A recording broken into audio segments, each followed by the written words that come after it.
Es el Dios que de generación en generación, aún antes de que se formasen los montes, dicen las Escrituras, desde el siglo y hasta el siglo, tú eres Dios. Es el Dios que decide manifestarse justamente así, porque cada uno de nosotros siempre fuimos llamados justamente a eso, a que podamos vivir y experimentar de la gracia de Dios. Ese es el grande propósito que Dios tiene para su propio pueblo, para este día justamente. Y una vez que inicia un nuevo ciclo, una vez que arranca un nuevo año, también debemos de considerar que, déjeme usar la nomenclatura antigua de cómo se mencionaban un nuevo año. Allá en la antigüedad decían año 2017, año de la gracia del Señor. Porque cada vez que inicia un nuevo año, están también a través de eso manifestando cuál es la razón por la que nosotros hoy nos encontramos aquí. Justamente estamos aquí porque estamos buscando experimentar una vez más de la gracia de Dios. Y esa es la razón por la que nosotros nos hemos reunido justamente, para que podamos experimentar de la gracia y así la bendición de nuestro Dios. Dios nos ha llamado justamente para eso. Un espacio para que podamos descubrir acerca de la gracia de Dios. Vaya a su Biblia, por favor, en el Salmo número 90. Porque el Salmo número 90 tiene algunas razones de por qué y cómo es que nosotros vivimos en esta gracia de nuestro Dios. Quiero que usted empiece justamente conmigo viendo algo que está al inicio de ese salmo, que dice justamente, oración de Moisés, varón de Dios. ¿Saben? Antes de que este salmo fuese escrito en el libro de los Salmos, esta es una oración de Moisés y seguramente es una de las oraciones más antiguas de la Biblia que tenemos registradas. Siglos antes de que David pusiera este salmo aquí, antes de que David lo pusiera aquí, Moisés escribió esta oración diciendo así: Señor, tú nos has sido refugio de generación en generación. Muchos años antes, tal vez 500 años antes de que David usara este salmo, él mismo ya lo había puesto.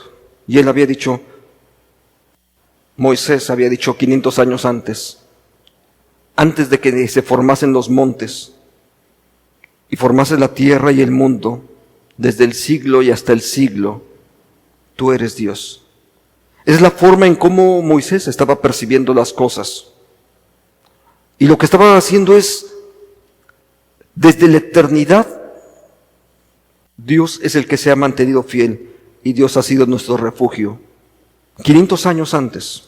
Pero más allá de pensar en que se trata de 500 años antes, la realidad es que vamos todavía un poco más lejos, porque el texto mismo después va a volver a ser utilizado. David pasa por momentos muy difíciles. David pasa por momentos de grandes conflictos. La verdad es que es una época de grandes batallas y muchísimos muertos en medio de todo esto. De persecuciones, incluso por sus propios hijos. Y sin embargo, en ese periodo también David puede decir, como Moisés, de generación en generación, Dios ha estado con nosotros. Siglos después, casi un milenio después, el apóstol Pedro, en su segunda epístola, vuelve a citar este mismo salmo para una iglesia que está pasando momentos difíciles, para una iglesia en el siglo I que está experimentando persecución. Y así es que podríamos pensar desde la época de Moisés, pasando por David, por la iglesia primitiva, y hasta llegar al día de hoy, la Biblia sigue teniendo razón y podemos nosotros afirmar, nuestro refugio sigue siendo Dios. Porque Dios, el que ha sido bueno, el que de generación en generación ha sido nuestro refugio. Así es que a lo largo de los siglos, Dios sigue actuando y Dios sigue viviendo y moviéndose de esa manera. Dios es el que en cada oportunidad nos brinda una oportunidad justamente para la gracia. Cada vez que iniciamos de esa forma, nosotros podemos entender entonces que la vida que descansa en la gracia de Dios es una vida que está enfocada en las oportunidades que Dios nos brinda a cada paso que damos.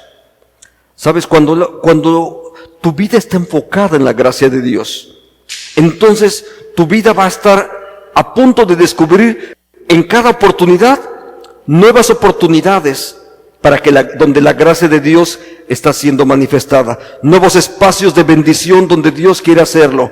Un nuevo año es entonces una nueva oportunidad para experimentar así de la gracia de Dios. Dios es el que está haciendo eso. Dios es el que sigue manifestándose ahora día con día. Entonces, porque Dios es el que hace eso justamente. Entonces, de generación en generación, este texto dice justamente así. En la época de Moisés, en la época de David, con Pedro en la iglesia del primer siglo y para nosotros, en cada uno de esos distintos escenarios que pueden ir cambiando y de hecho finalmente están cambiando constantemente. No es lo mismo lo que ocurrió en tu vida a través de este año, lo que ocurrió con la hermana que está al lado tuyo. Sin embargo, a uno y a otro les podríamos reconocer que el refugio ha sido Dios para uno y para otro. Porque Dios sigue manifestándose exactamente en los mismos términos. Entonces, la vida es entonces corta. Después de que Moisés escribe este fragmento al inicio del Salmo, más adelante va a un entorno un poco distinto y entonces él escribe este otro fragmento. Usted lo puede seguir. Viene ahí en su Biblia, en el mismo Salmo número 90. Un poco más adelante dice así la oración de Moisés. Enséñanos de tal modo a contar nuestros días, que traigamos al corazón sabiduría. La forma en cómo lo está diciendo tiene que ver justamente con algo de lo que Dios ha estado haciendo. Ese Dios que ha sido fiel necesita continuar adelante y necesitamos entonces que la sabiduría de Dios sea nuestra y la sabiduría de Dios sea clara para con cada uno de nosotros. Ahora, la sabiduría de Dios, podría yo decirlo así, la multiforme sabiduría de Dios, porque la sabiduría de Dios tiene más de una forma, porque la sabiduría de Dios implica las maneras de cómo Dios se manifiesta con cada uno de nosotros. En primer lugar, la sabiduría tiene que ver con ciencia, con conocimiento. Pero la sabiduría de Dios no es algo teórico, sino que la sabiduría de Dios tiene que ver con formas explícitas de cómo Dios va a manifestarse y de cómo Dios va a hacer las cosas, justamente cuando en el día a día nosotros caminamos. La sabiduría de Dios no es abstracta, sino tiene que ver con la forma de cómo vivimos cada día. Entonces, por supuesto que tiene que ver con ciencia, con conocimiento, pero también la sabiduría de Dios te lleva a tener las habilidades para que puedas hacer las cosas.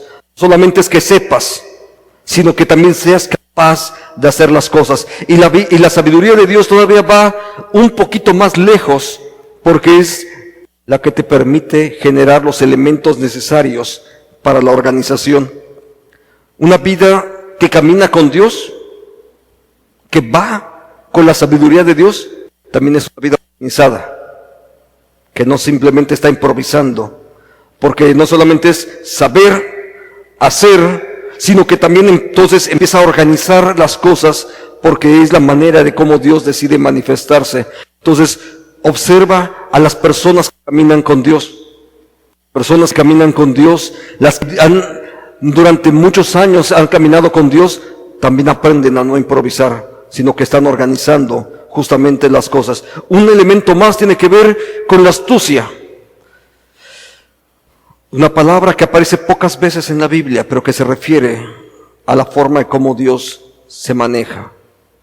Ser astutos al respecto de las cosas que están en derredor nuestro, de lo que está transcurriendo. Cierto, mansos como una paloma fueron las palabras de Jesús, pero también astutos y no dejarnos engañar. Astutos como la serpiente, dice el texto bíblico. Ser y aprender la astucia significa justamente ahora usada, por supuesto, para los propósitos del reino. Porque la astucia solamente puede ser usada si es la sabiduría de Dios, solamente puede ser usada desde esos propósitos. ¿De qué forma voy a argumentar, instrumentar, etcétera, para que el propósito de Dios finalmente se cumpla en la vida? La sabiduría también tiene que ver con la fe.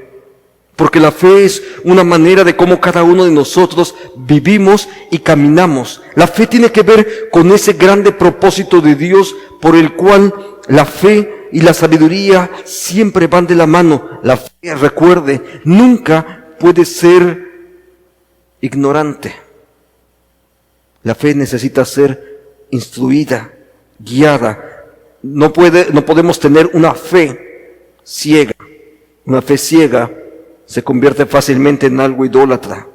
La fe necesita ser instrumentada. Una frase de Agustín decía: creo para comprender y comprendo para creer, porque ambos elementos forman parte esencial de la vida de un creyente. Entonces, cuando el apóstol Pablo escribe acerca de la renovación de nuestras mentes, usa justamente esa idea, la renovación, la transformación de nuestras mentalidades, para que nuestras mentalidades ahora sirvan y glorifiquen a Dios como una expresión genuina acerca de la fe. Por último, la fe también tiene que ver, por supuesto, con la manera de cómo nos conducimos. Y recurro a la palabra ética, que es diferente totalmente de la moral, por cuanto la moral finalmente la establece cada una de las sociedades, y la moral puede convertirse en algo legal, pero también al mismo tiempo puede ser algo totalmente inadecuado y lejos de la voluntad de Dios. Déjeme mencionar solamente uno de ellos. En su momento, las sociedades, incluso sociedades cristianizadas, no cristianas, pero sí cristianizadas, en algún momento generaron el esclavismo y lo justificaron. Usaron textos bíblicos incluso para justificar el esclavismo. Por eso puedo decir que es una sociedad cristianizada, no cristiana. Porque si hubiese sido una sociedad cristiana, obviamente no hubiesen generado el esclavismo, pero tuvieron que ser otros cristianos movidos por la presencia del Evangelio los que motivaron la liberación y la abolición de la esclavitud. Porque no es el propósito de Dios nunca que las personas viviesen esclavizadas unas con las otras. Entonces, la moral de su época incluso generó el esclavismo. La ética de Dios dice: todos somos iguales ante su presencia.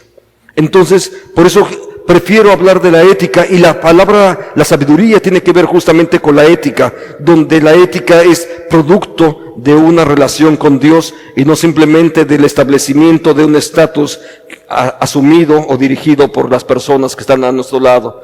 Entonces, también el conocimiento de Dios nos lleva a algo más. Santiago, en su epístola, usó dos textos donde habla acerca de la sabiduría. El primero de ellos es muy conocido. Si alguien necesita sabiduría, pídala a Dios, y Dios se la dará abundantemente a aquel que la necesite. Yo creo que nosotros necesitamos siempre de la sabiduría divina acerca de cómo vamos a vivir este nuevo año. Pero este texto es importante, porque los que tienen la sabiduría de Dios no hacen lo malo. Al contrario, buscan la paz, son obedientes y amables con los demás, se compadecen de los que sufren y siempre hacen lo bueno, tratan a todos de la misma manera y son verdaderos cristianos. ¿Se da cuenta? Cuando Moisés escribe en su salmo: Enséñanos a vivir de una manera sabia esta vida que ya sabemos es corta. Gracias porque tú has sido de generación en generación nuestro refugio. Gracias, pero en el momento en el que yo estoy viviendo aquí, en este espacio, Dios, dame la sabiduría acerca de cómo vivirlo. Necesito la sabiduría tuya acerca de cómo vivir. Y la sabiduría de Dios, finalmente, si es sabiduría de Dios, siempre se va a manifestar a través de acciones buenas, favorables, a través de cada una de las personas que están ahí. Vea el texto, dice, porque la sabiduría que viene de Dios no hace lo malo, tiene que ver con la ética, tiene que ver con la conducta. Al contrario, busca la paz. Se generan acciones, está manifestándose. Son obedientes y amables con los demás.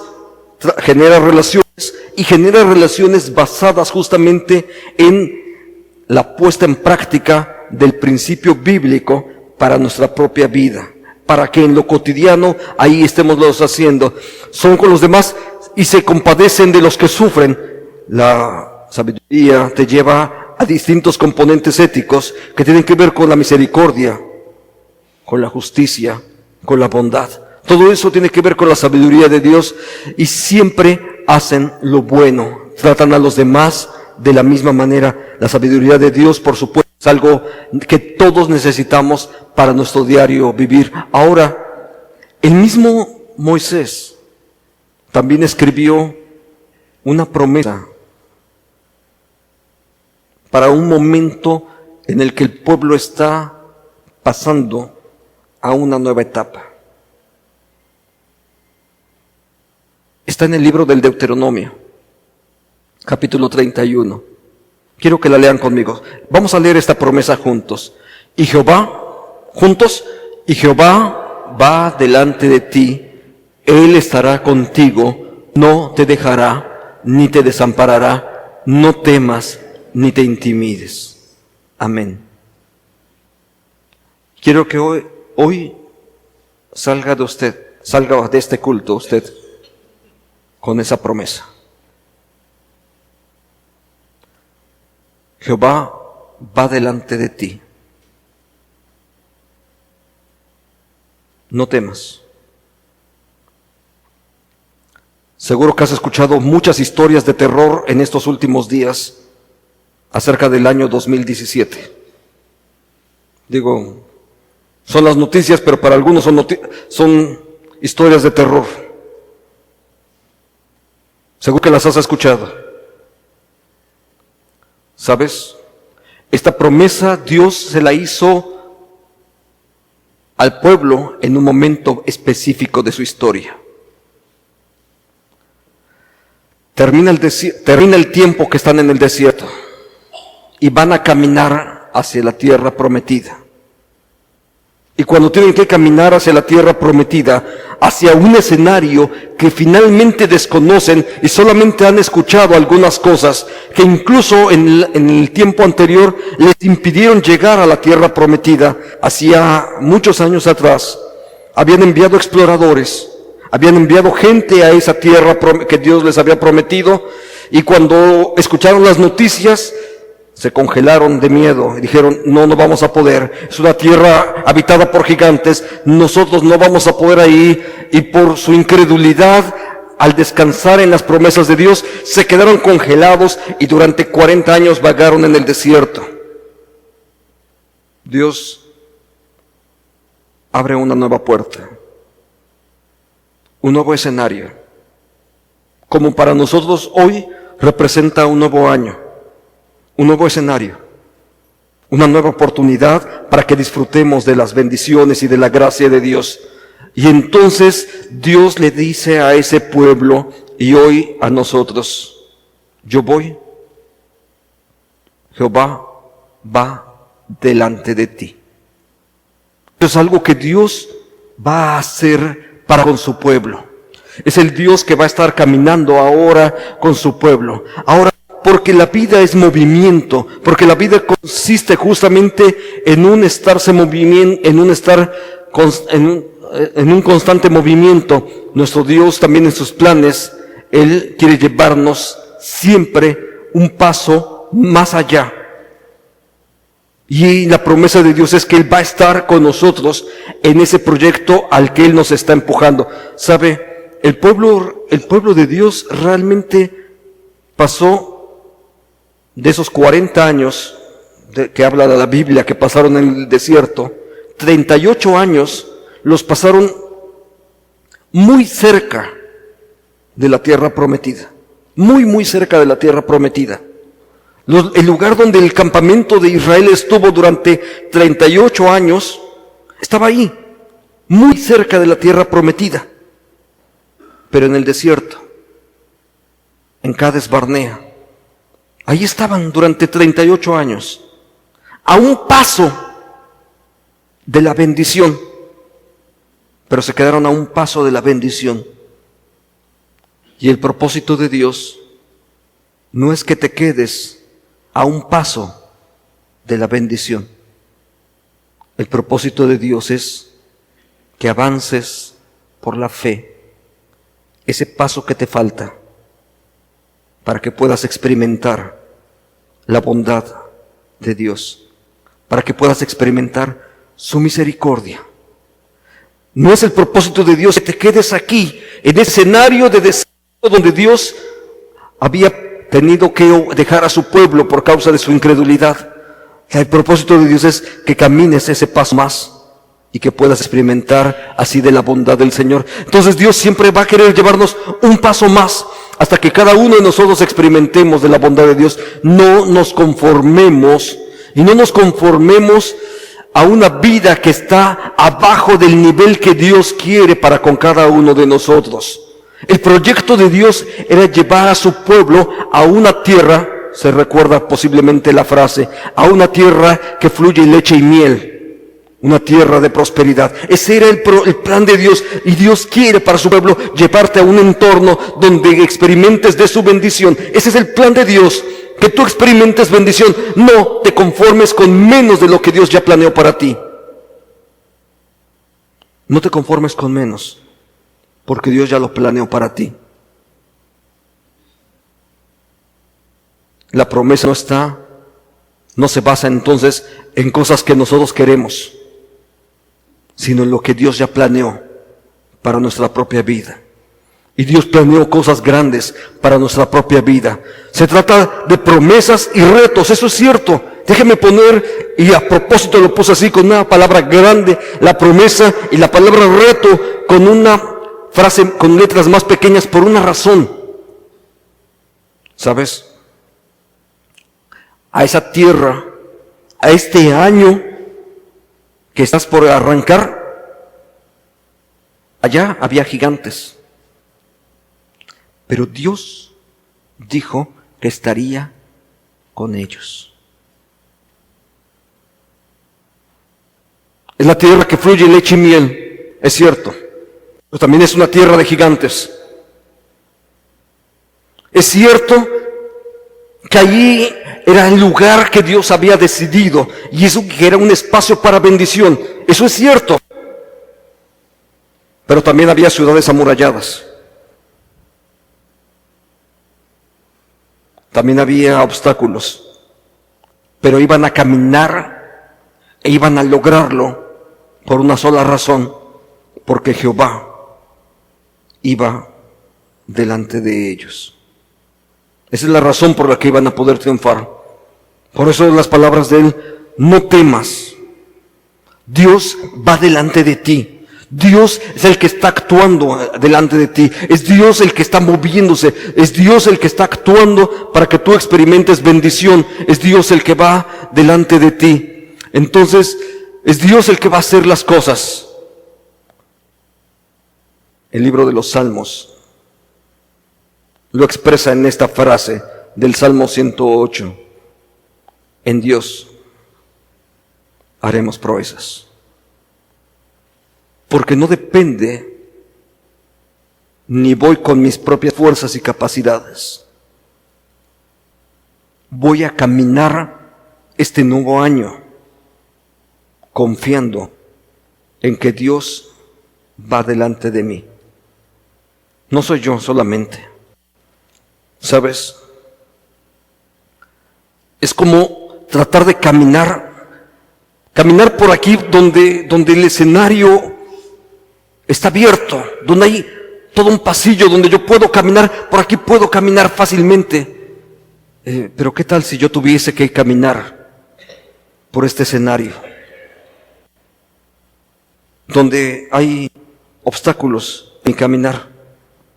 Y sabe, antes de que yo tenga que mover las sillas para poder caminar por ahí, hay alguien que va abriendo mi camino. ¿Usted se acuerda quién abrió el camino para que ellos pudieran cruzar el Jordán? ¿Alguien recuerda ese escenario? El primer obstáculo que el pueblo tuvo que cruzar era cruzar el Jordán. Lo primero que ocurrió fue que el agua se detuvo para que ellos pudieran cruzar. Y la primera ciudad que conquistaron, no la conquistaron ellos, fue Dios quien se las dio. Ellos tenían que ser fieles a lo que Dios les había dicho, sí, pero también la realidad es de que tenían que confiar en la promesa de Dios y caminar de acuerdo con esa promesa. Así es que si Jehová va delante de nosotros, la promesa es que Él va delante de Él y yo nunca voy a desfallecer al apoyarme yo en sus promesas. Estamos iniciando un nuevo año. Usted y yo hemos estado escuchando muchas de esas historias. Quiero decirle algo. Ya es tiempo de que creamos. De verdad, hoy es un momento para creer en lo que Dios ha dicho. Sé que muchos de ustedes están preocupados por el precio de la gasolina, el precio del dólar, las devaluaciones, la inflación. Sé que ustedes están preocupados muchos acerca de eso. Yo le diría, aquí hay una sola cosa que hay que hacer. O crees que Dios te va a sacar adelante, o simplemente ser honestos y decir, nunca he creído en Dios. Porque la única forma en cómo el pueblo pudo caminar ese entorno del desierto hasta conquistar la tierra que Dios les había dado, solamente fue confiando. La forma de cómo vamos a vivir este 2017, si va a ser para bendición, la única forma como lo podemos hacer es confiando. No hay otra forma. Creer en la promesa y caminar de acuerdo con esa promesa. Descansar en lo que Dios va a hacer. Es tiempo de confiar. Y deje de llorar por el precio de la gasolina. Hay cosas más importantes que hacer que el precio de la gasolina. Hay cosas más importantes que hacer que el precio de los productos básicos que siguen creciendo todos los días. Hay cosas más importantes, porque si Dios está con nosotros,